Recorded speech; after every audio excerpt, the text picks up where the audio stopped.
David Larson woke to the monotonous beeping of his alarm clock at 5:30 a.m. every weekday. He lived in a small apartment complex on the outskirts of Charlotte, North Carolina, where the thin walls revealed his neighbor's morning routine just as plainly as they exposed his own. Despite his modest living conditions, there was a certain pride in the way he carried himself. At 32, he had worked steadily, never drawing much attention, never causing much trouble. His job at Loomis Fargo was hardly glamorous, but it was stable, exactly what he craved after a youth marked by instability. He had grown up in a household where money was always scarce, tension perpetually high. So when Loomis Fargo hired him as an armored truck driver years ago, he embraced the chance for consistent pay and, ironically, a sense of security. Yet David was more than just a driver. Through a series of small promotions, he became a vault supervisor, overseeing the intake and outflow of millions of dollars each day.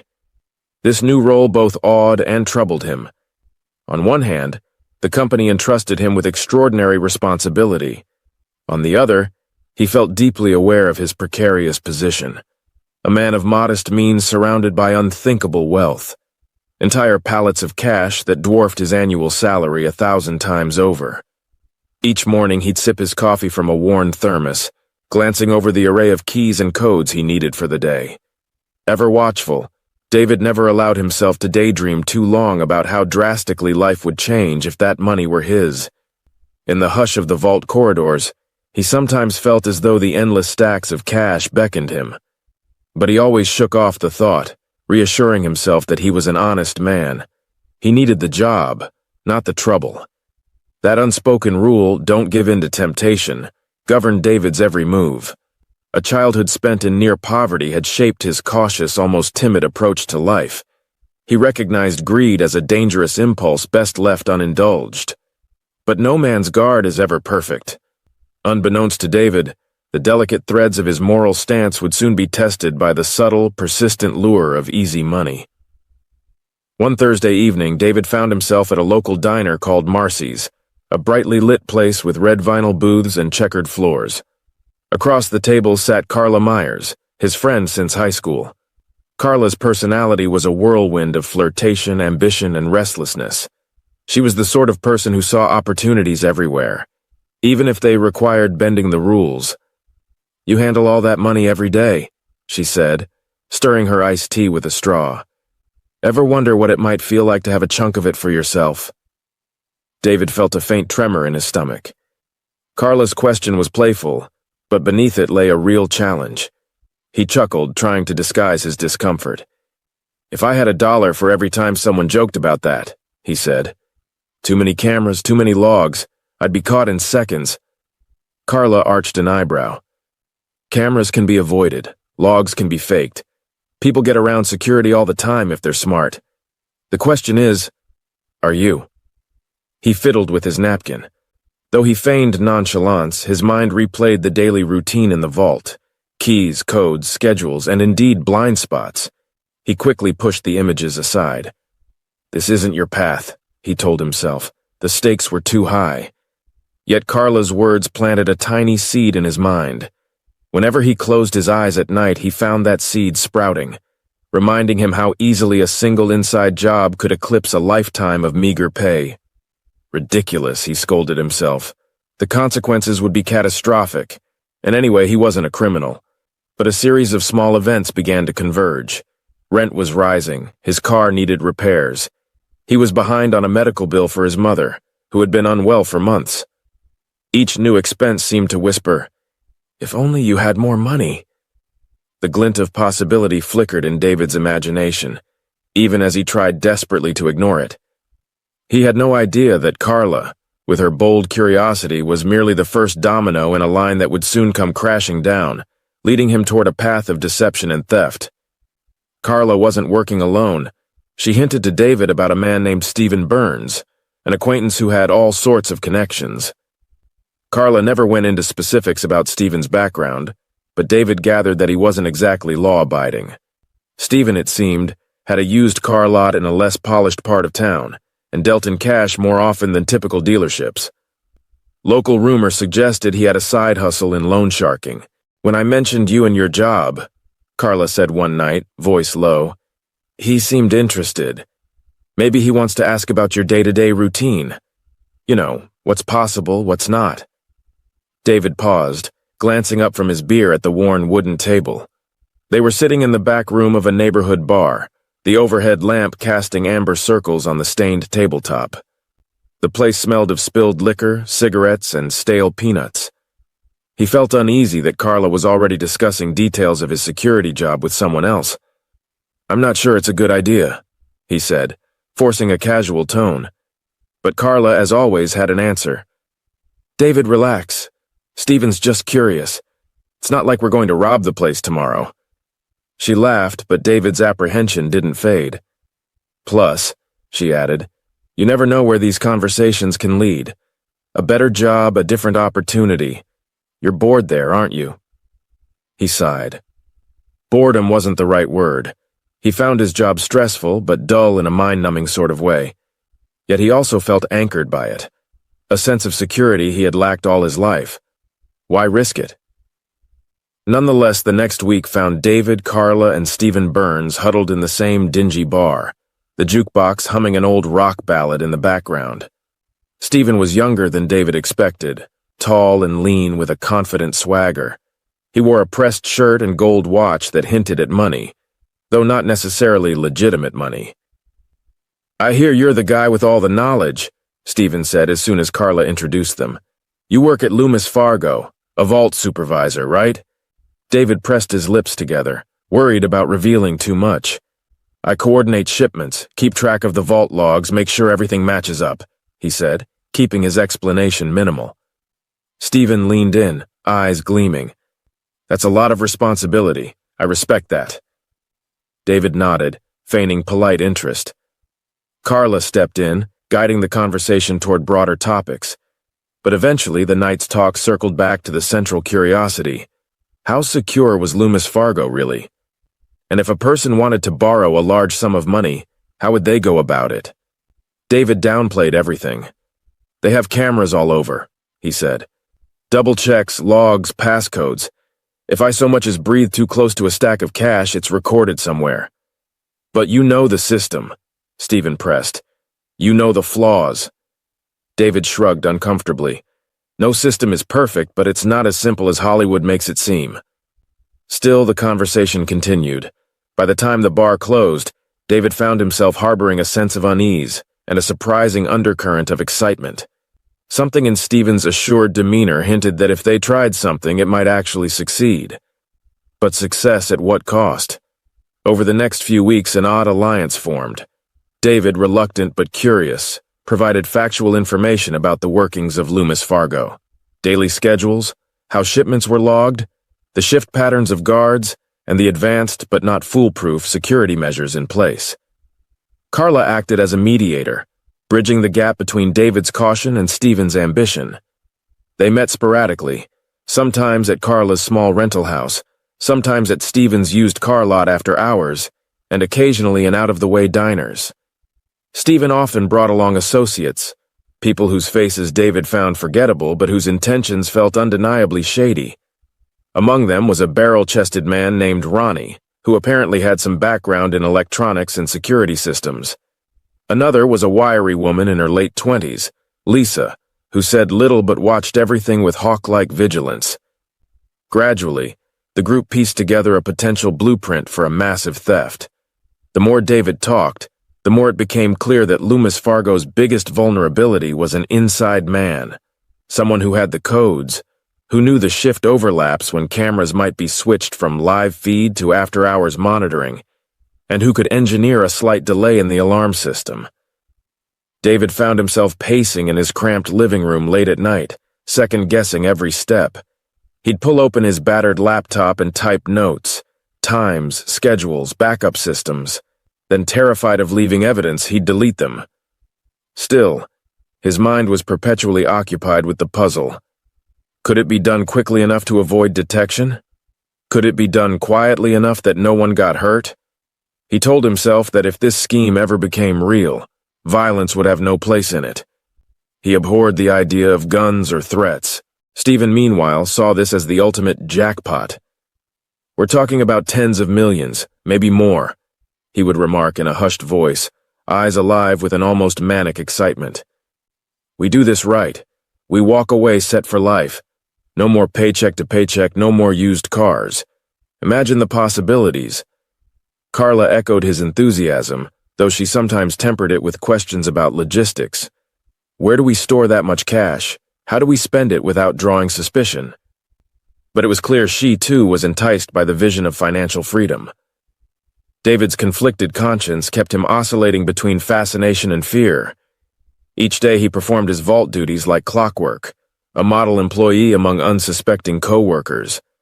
But in the back of his mind, he was running mental calculations, crafting the perfect moment to strike, if he ever had the nerve. Inside the Loomis Fargo facility, time seemed measured in the mechanical hum of fluorescent lights and the steady click of shoes on polished floors. Long hallways connected offices to the main vault, where rows of metal racks held boxes of currency.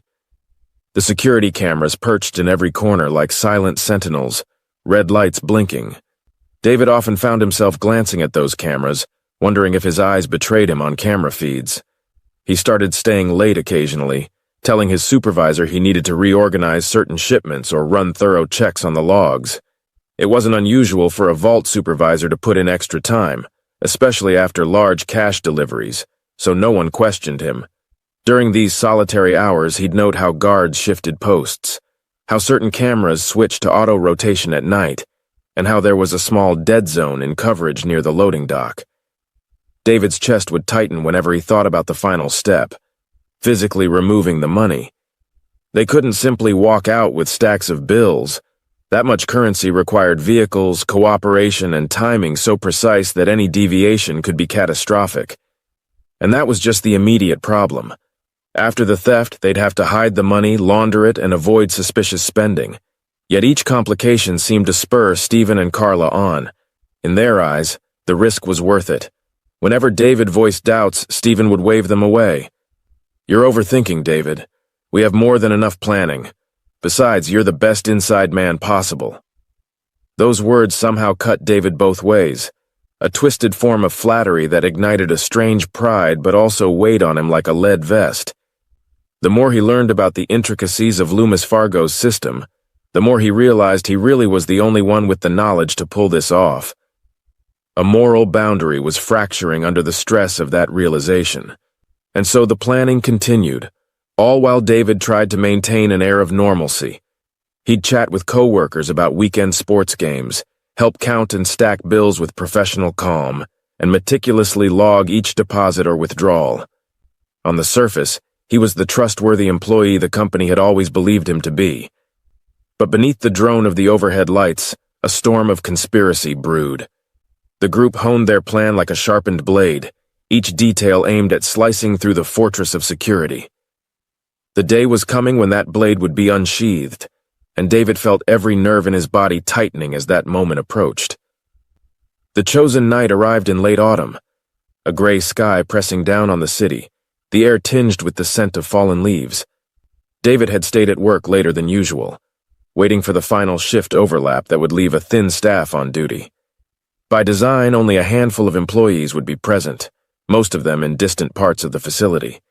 His palms were damp as he slid his employee badge through the electronic reader, passing into the restricted vault area. He wore a nondescript navy blue jacket over his uniform, his breath hitching whenever he thought he heard footsteps. He had told his supervisor he would finalize the daily logs and ensure the vault was secure before heading home. Outside, on a side street adjacent to the loading dock, a dark van idled.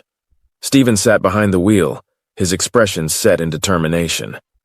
Next to him was Ronnie, the electronics man, checking the tools they might need to bypass certain alarms. In a second vehicle, Carla waited with Lisa and another accomplice, Marvin, who would help load the cash. At precisely 10:47 p.m., David deactivated a secondary alarm connected to the vault entrance. He had memorized the system's intricacies. A partial shutdown could be made to appear like a routine maintenance test if done at the right time of night. Then, with trembling fingers, he punched in the code that gave him unrestricted access to the interior vault. The heavy steel door let out a deep hiss as the locking mechanism disengaged. He paused for a heartbeat, standing before literal mountains of money. Clear plastic-wrapped bricks of currency were stacked on pallets. Others were organized into thick bundles in locked cages. Even with the overhead fluorescent lights, the vault seemed dim. The hum of the air conditioning vents filled his ears like a relentless whisper. With a shaky hand, David lifted his walkie-talkie.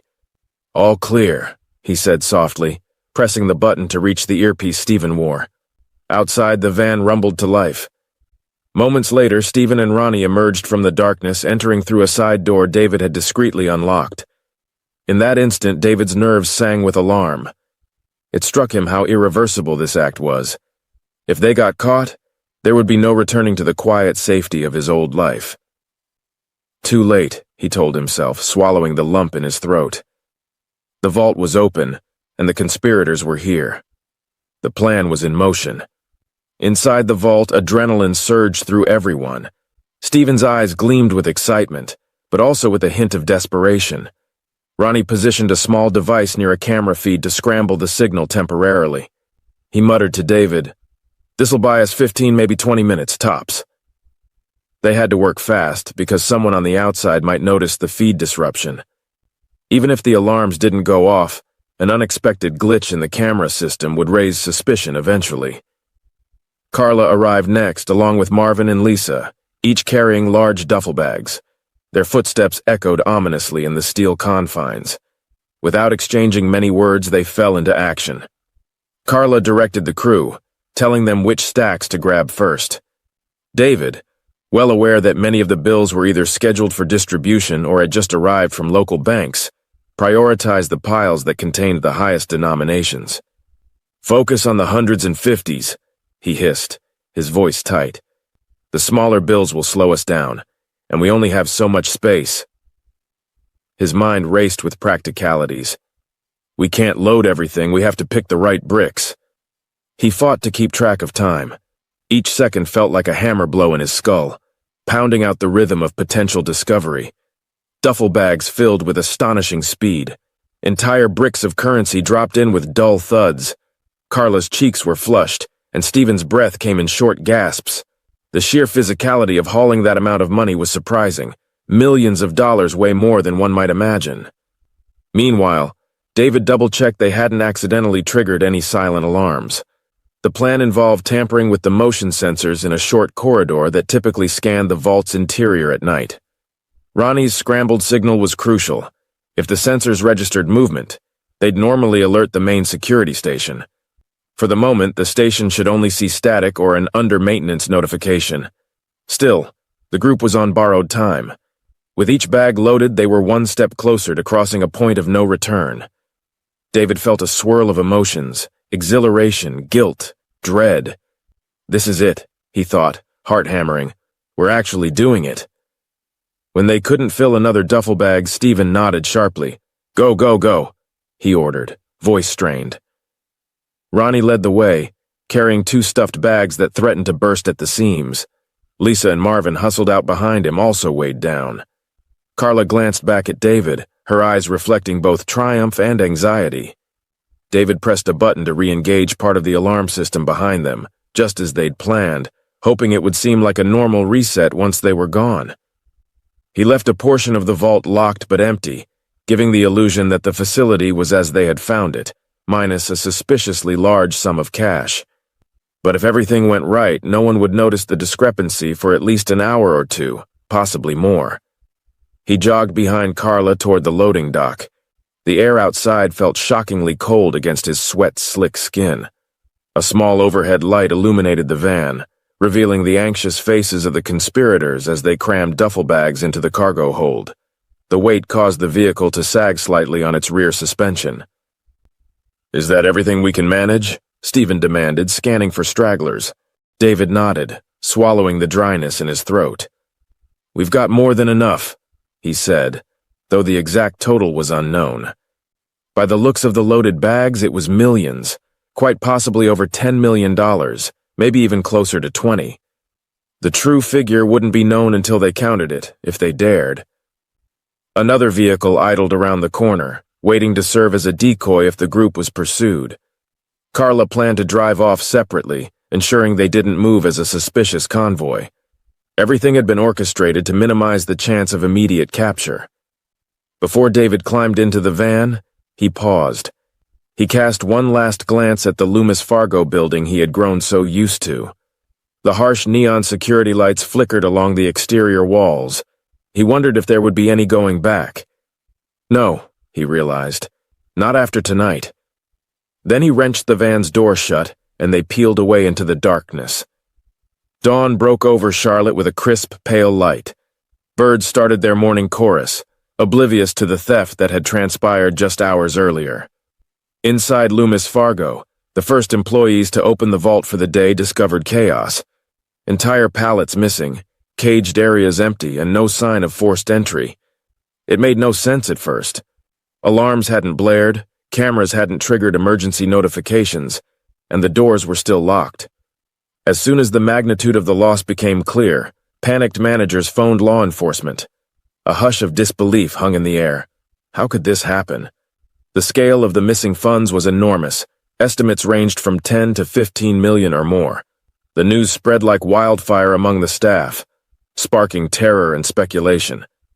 Police arrived to cordon off the facility while frantic calls were made to the company's higher-ups. Initially, suspicion fell on outside criminals who might have found a way to bypass the system. But a quick glance at the logs raised uncomfortable red flags.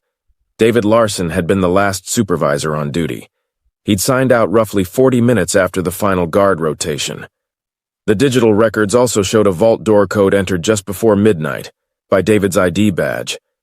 Officers tried to reach him by phone. No response. His manager pounded on the door of David's small apartment. No answer. He was gone. It didn't take a detective to see the glaring link. By midday, David was effectively a prime suspect. Meanwhile, David was holed up in a nondescript motel room off the interstate, a place with peeling wallpaper and a sputtering air conditioner. He sat on the edge of the unmade bed, staring at the crumpled duffel bag on the floor, the one loaded with more cash than he had ever possessed in his life. He had parted ways from Stephen's group to reduce the odds of them all getting caught in one sweep. They had agreed to go dark for at least 24 hours before reconvening at a safe house.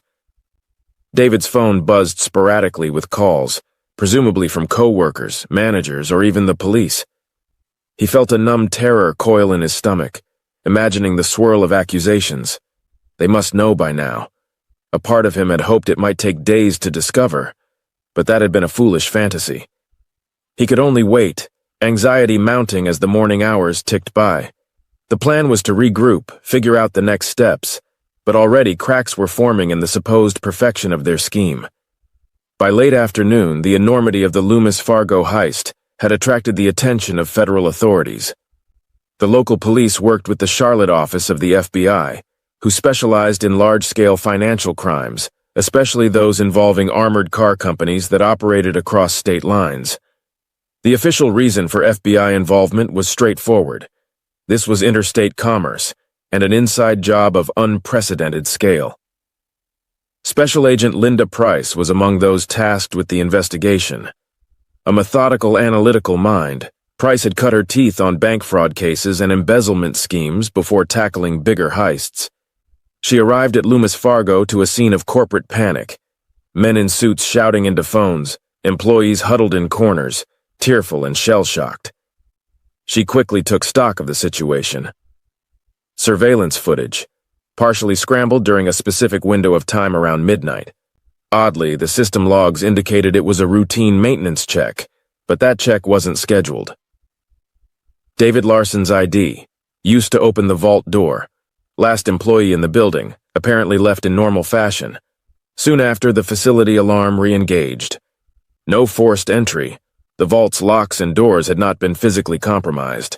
All signs pointed to a carefully orchestrated inside job. The question was whether David had accomplices, and if so, how many. Agent Price strongly suspected he hadn't done this alone. Stealing that much money single-handedly was nearly impossible. Within hours, Price's team found that David's address was vacant. Neighbors recalled seeing him leave the previous night, but nothing unusual. A trace on his phone showed no activity besides a flurry of missed calls. A more thorough check of David's background revealed no significant criminal history, no known associations with major criminals. On the surface, he had been a diligent employee. That made him simultaneously less likely and more likely to be the culprit. He was a man who'd know how to exploit the system from the inside, precisely because he was so trusted. Price authorized a formal manhunt. She also began checking David's known associates. One name came up repeatedly among David's phone records: Carla Myers, another, Stephen Burns. The FBI compiled addresses, social media profiles, business dealings. They discovered that Carla had minimal official income but had recently inquired about leasing a high-end condo. Stephen's used car operation was flagged for suspicious, predominantly cash-based transactions. The puzzle was forming, but its pieces were scattered. Price knew from experience that large sums of stolen money rarely stayed in one place for long. If they had indeed taken tens of millions, the conspirators would try to hide it, launder it, or move it out of state. The FBI needed to move fast before the loot disappeared into a labyrinth of shady deals. Back at the makeshift safe house, a rural property about an hour's drive from Charlotte, Stephen and his associates were in celebration mode. The place was an old farmhouse perched on a plot of overgrown land, with a dilapidated barn that provided a discreet hiding spot. Inside that barn were crates, tarps, and now, massive duffel bags bursting with money. Ronnie and Marvin paced around, counting bundles of $100 bills, wide-eyed at the sheer volume. Lisa sipped a beer and kept watch by a window. Carla took calls on burner phones, trying to coordinate everyone's movements and ensure no one went into the city without a plan. Meanwhile, Stephen reveled in the moment. He had dreamed of a payoff like this his entire life, and here it was, more money than he ever imagined, and it was his to spend, or so he thought. But cracks in the plan were already forming. Stephen, intoxicated by success, wanted to see a quick return on his new wealth. "We can start making moves immediately," he declared, swirling a glass of whiskey. "Buy a legit business, funnel the cash through it. Maybe open a chain of car dealerships. We'll be unstoppable." Carla, more cautious, worried about drawing attention. "We should stay low for a while," she argued. "The authorities are going to be all over this. If we start spending recklessly, they'll trace it back to us." Ronnie chimed in, shaking a sheaf of bank straps that had come off some of the bills. "We need to destroy or hide these. The serial numbers could link back to the theft if the feds investigate the notes. And trust me, they will." He was no stranger to law enforcement's methods. Despite her cautionary words to the group, Carla herself was tempted to indulge in a taste of luxury. She fantasized about a designer wardrobe, a brand new car, maybe an upscale condo with a skyline view. Why not enjoy the spoils? After all, this was their reward for the risk they had taken. But logically, she knew they had to be smart. The FBI wasn't known for giving criminals a pass if they left an obvious paper trail. Meanwhile, David was conspicuously absent. He had parted ways with them right after the heist, claiming he needed time to ensure he wasn't being followed. Stephen shrugged it off at first, but as the hours ticked by with no word from David, a sliver of distrust began to creep in. Could David rat them out? Could he be planning to run off with some portion of the loot? The group's unity was fragile, bound together only by greed and mutual dependence. David, still cooped up in his cheap motel, watched the local news with a mounting sense of dread. The heist was headline material. Historic armored car company robbery shocks Charlotte. News anchors rattled off speculation. Insider involvement was all but confirmed, and the FBI was on the case. He felt paralyzed. The plan had always been to lie low, but in such a high-profile case, how could he truly vanish? Even if he changed his appearance and moved out of state, the federal authorities had immense resources. They could track credit card use, monitor phone records, freeze bank accounts. He had a duffel bag of cash, yes, but that cash could only be spent carefully, or it would draw immediate suspicion.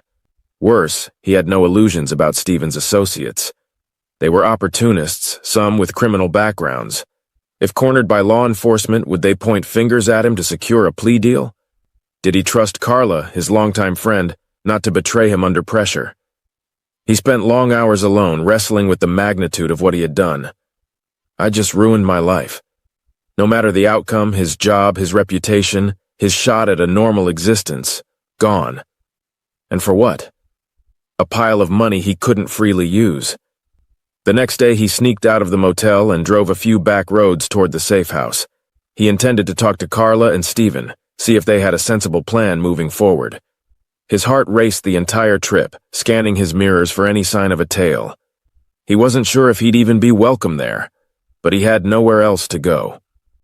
Upon arrival, he found the group counting the stolen bills with a mixture of glee and caution.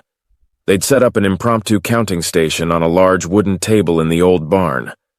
Loose piles of currency scattered across the surface. Carla appeared relieved to see him, running over to hug him. Stephen, on the other hand, eyed him with a guarded look. "Where have you been?" Stephen asked, voice tight. "Laying low," David replied. "What's our next move?" Stephen snorted. "We're working on that. We need to decide how to split the money, how to store it safely. But we also need to keep it from being traced. Lisa mentioned we could drive some of it out of state, stash it in a storage unit under a fake name. Another portion we might try to launder through smaller businesses." David nodded. The group was discussing methods he'd never imagined, forging identities, renting properties under aliases, even bribing local officials if necessary. It all sounded complicated and increasingly dangerous. Meanwhile, Carla pulled David aside and whispered, "They're really edgy. I'm worried Stephen might do something reckless." She glanced over at the swaggering figure rummaging through a bag of cash. "He wants to start spending big. That's going to get us caught." David took a trembling breath. "We need to stay calm. We'll figure something out." But as the hours passed in that barn, it became ever clearer. The so-called perfect heist was starting to fracture under the weight of real-world complications and human folly. While the conspirators squabbled over the next steps, the FBI's net drew tighter. Agent Linda Price had traced Carla's recent movements, discovered her inquiries about a lavish condo, cross-referenced her car's license plate on traffic cameras near Loomis, Fargo the night of the theft, and found suspicious patterns. Stephen Burns became an even bigger blip on the agency's radar after investigators matched the used car lot's suspicious financials to a possible money laundering operation. In the field, law enforcement teams discreetly followed leads. They staked out known addresses, questioned acquaintances. Some of Carla's friends let slip that she had been in the company of an older man from Loomis, Fargo, and a used car salesman named Stephen. Bingo, thought Price. The puzzle pieces were now nearly complete. The final straw came when one of Stephen's minor accomplices, a man who had helped rent the safe house property, got cold feet. Fearing a massive federal sting, he quietly reached out to a contact in local law enforcement, hoping to broker a deal, information in exchange for leniency. He revealed the location of the farmhouse, the presence of large amounts of cash, and the involvement of Stephen, Carla, David, and the rest. Word made its way to Price's team. They coordinated with local police for a pre-dawn raid, hoping to catch the thieves with the stolen money in hand. A plan was set. SWAT teams, unmarked cars, and a carefully planned approach would descend on the property from multiple angles. Back in the farmhouse, suspicion stirred like a restless beast. David sensed a new tension in the air, though he couldn't name its source. Perhaps it was his own nerves, or maybe it was the hush that fell when Stephen stepped into the barn with a gun tucked in his belt. So far, David's desire had been to keep the job non-violent, but the presence of a firearm changed the dynamic. Stephen was on edge. He kept glancing at the door, at the windows, as if expecting an ambush. Carla paced near the battered sofa, arms crossed tightly. Ronnie fiddled with a duffel bag zipper. Lisa stood by the window, gaze distant. Nobody knew it, but the moment of reckoning was fast approaching. It happened at 5:15 a.m., with the sky still dark and the fields hushed under a light morning mist. David was inside the barn, stacking some of the money into plastic bins, when the quiet was shattered by a burst of light and sound. Flashbangs erupted near the front of the property, and men in tactical gear shouted commands. FBI, don't move! A second volley of bangs echoed on the opposite side of the house. Lisa dropped the bag she was holding, scattering bills across the dusty floor. Stephen lunged for his belt, but Ronnie grabbed his arm, hissing, "Don't be an idiot." Their plan for a stealthy getaway was obliterated in an instant. Carla, face pale, looked to David with a mixture of terror and resignation. David felt his heart hammering in his chest so violently he thought he might pass out. They were cornered, the entire area surrounded by armed agents. The best any of them could do was comply. "Everybody hands up!" came a booming voice from outside. The barn doors swung open. Flashlights blazed, targeting each conspirator. David slowly raised his hands, adrenaline surging through his veins like electricity. There was no time to hide the cash, no chance of escape. Stephen muttered curses, but he too lifted his hands, the gun still tucked in his belt, unused. Ronnie and Lisa stood frozen, eyes wide as heavily armed SWAT officers advanced, quickly disarming everyone and forcing them to their knees. Agent Price stepped into view, scanning the barn. Her gaze fell upon the open bags, the scattered currency. It was more or less a smoking gun. Carla sobbed softly, tears tracing lines of mascara down her cheeks. For David, the shock came with a curious sense of relief. The endless tension, the fear of being hunted, the moral agony. It was all over. Replaced now by the cold reality of handcuffs clicking around his wrists. Outside, other officers searched the house, the vehicles, the grounds. They found thousands upon thousands of crisp banknotes, many still in Loomis Fargo wrappers. The greatest portion of the stolen fortune lay in the barn, confirming this was indeed the mother lode. The perfect heist had ended in a sudden crushing defeat. The arrests made headlines across the nation. Newscasters breathlessly recounted the scale of the theft, calling it one of the largest cash robberies in U.S. history. Footage showed FBI agents hauling duffel bags stuffed with money, a staggering visual. The sensational story of a mild-mannered vault supervisor turned thief captivated the public imagination. David Larson, Carla Myers, Stephen Burns, Ronnie, Lisa, Marvin, and several lesser-known accomplices were indicted on multiple federal charges: bank larceny, conspiracy, money laundering, and more. For the prosecutors, it was almost too easy. The evidence was overwhelming. They had phone records, surveillance logs, recovered cash, and a parade of witnesses, some of whom turned state's evidence to lighten their own sentences. During the trial, David's defense attorney tried to paint him as a gullible worker, manipulated by cunning criminals, but it didn't hold much weight. The prosecution argued that David was the linchpin, the critical inside man without whom the robbery would have been impossible. The judge seemed especially dismayed by the betrayal of trust involved in an inside job. David's stoic demeanor in court did little to sway the sentencing. Stephen, who refused to plead guilty at first, eventually changed his tune when faced with certain conviction and decades behind bars.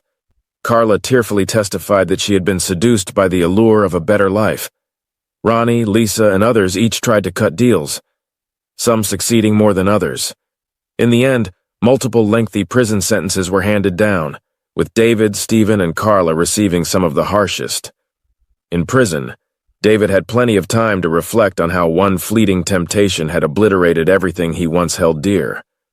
Carla, locked in another facility, wrote him a letter expressing a tangled mix of apology, regret, and lingering confusion over how quickly their dream had become a nightmare. Stephen ended up in a federal penitentiary, rumored to spend his days talking about what could have been if only they had spent the money more carefully, laundered it more discreetly, or fled the country sooner. Loomis Fargo, for its part, revamped its security protocols. New checks and balances were put in place. The company wanted to ensure no employee, no matter their level of access, could orchestrate such a massive theft again. The story served as a cautionary tale, an astonishing theft undone by arrogance, flawed planning, and the relentless pursuit of law enforcement. No crime is perfect, the FBI would later say. No matter how elaborate the plan, human greed and fear always leave a trail.